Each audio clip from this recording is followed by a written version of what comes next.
world.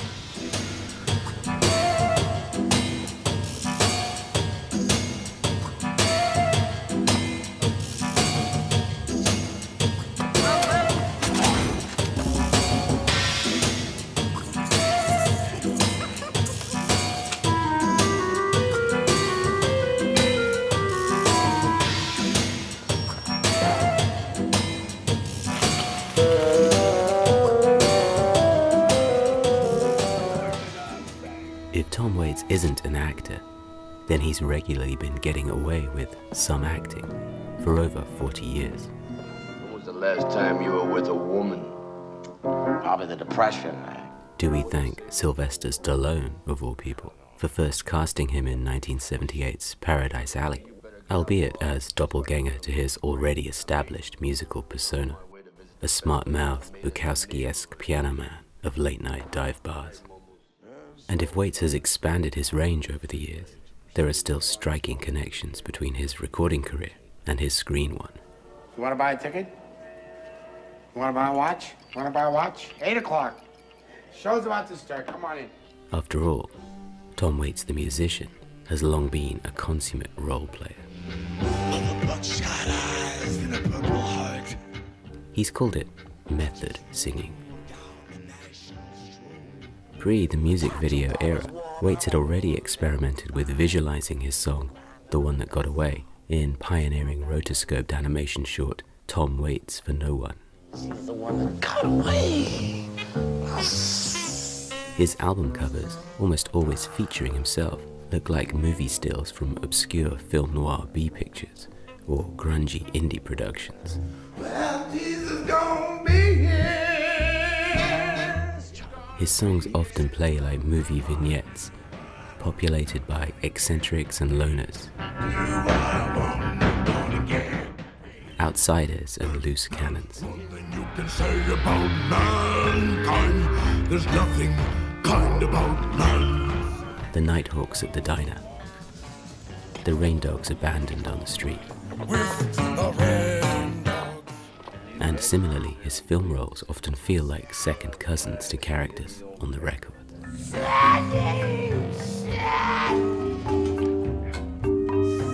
What's he building in there? Try and envisage Tom Waits in a Marvel movie, or fighting Star Wars. Way down in the hole. Many of them even talk like dialogue ripped from his lyrics' evocative imagery and tall tales. The road ain't what it used to be, kid. It's bad food and everything looks the same. That's Nanook. She's a mute. She does this throat singing. She's hilarious. You didn't think I was serious just because I carry a rabbit around? And if Waits' songs tend to focus on the marginalized, on screen he too rarely takes center stage. Sometimes that trademark charcoal-tipped growl of a voice alone will suffice, the perfect narrator for an eerie fable. No question. Something evil was abiding there. Ooh, that's 2:20 in the a.m. right here in Memphis. Or smooth-talking late-night DJ. We got a vice op through, swears you approached him and fondled his privates in the men's room. He can pop up in blink and miss 'em or uncredited cameos. Didn't even look at you. Well, he's paying so he don't have to look. Get erased due to music copyright reasons. Or even just get a couple of lines. What you boys want? The Dally. We gotta see Dally. He has his favorite filmmakers.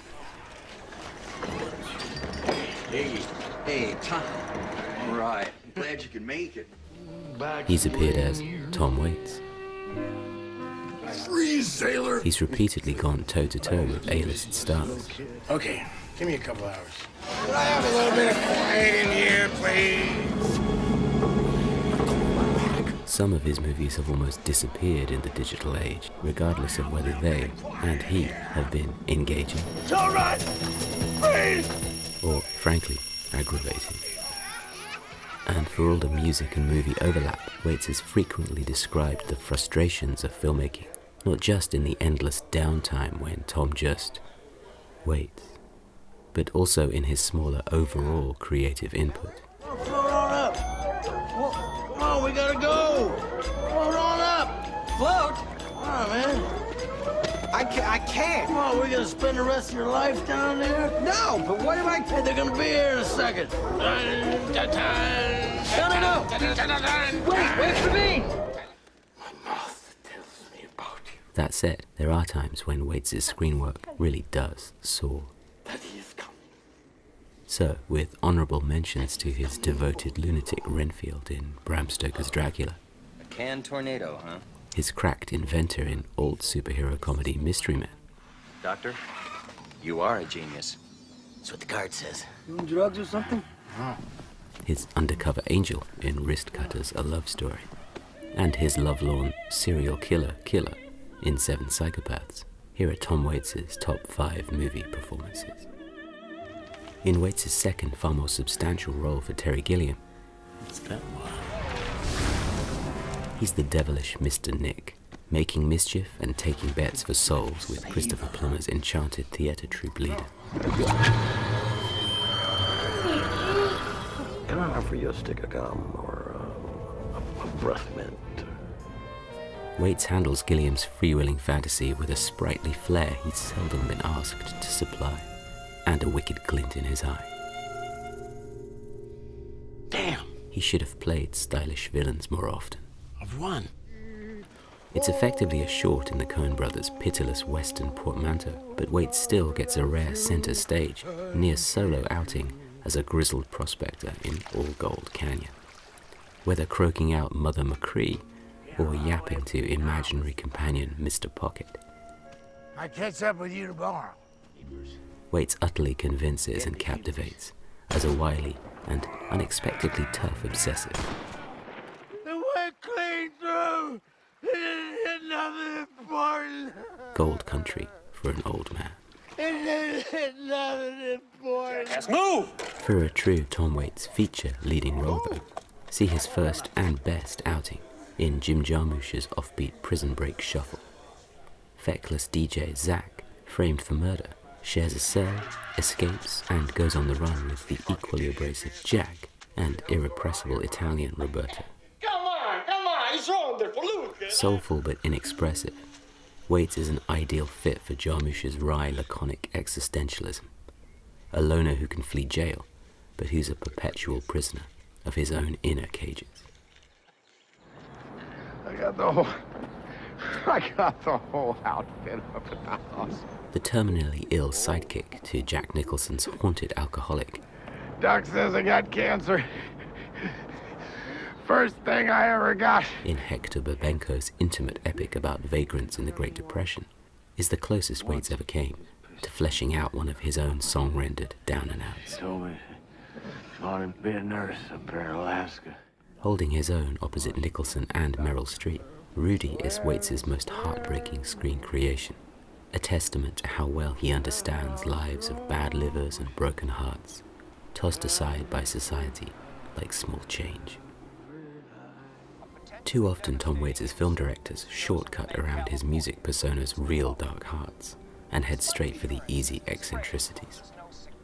Not so Robert Altman, working from Raymond Carver's short stories in his LA Mosaic masterpiece. Waits' heavy-drinking limo driver Earl Piggott, feeling emasculated, can only lash out, then take refuge in booze. You're such a bullshit artist. You're the one chipping away at our mansion of love, baby. Of course, he has just enough charm to vacate the Last Chance Saloon, though doubtless he'll be back there again soon. It's a brilliant disappearance into a small, weak man by a larger-than-life character. Even in an ensemble with relatively little screen time, Shortcuts is the film that proves Tom Waits, rather than just occasionally indulging in some acting in movies, can be, as he's proved in his music for decades, some actor. I'm only talking 'cause you look like you needed a friend.